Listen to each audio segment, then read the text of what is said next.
Mga idol, kumusta? GPAX TV nga pala. Mga idol, tingnan nyo to, isang container mga idol. Oh. Nilagay muna namin sa 3 high mga idol. Kasi sobrang laki ng sira, 2 bubong, tapos may flooring pa.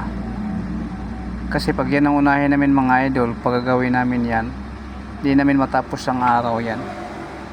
Tapos 3 kami, magkano lang hatian namin. Kaya unahin muna namin yung mga minor lang mga idol.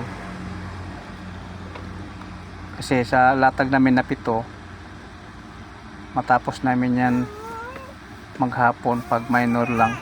Kaya medyo malaki-laki hatian namin. Pero pag yan, wala, lugi kami. Kaya nilagay muna namin sa 3 high mga idol. Ayan.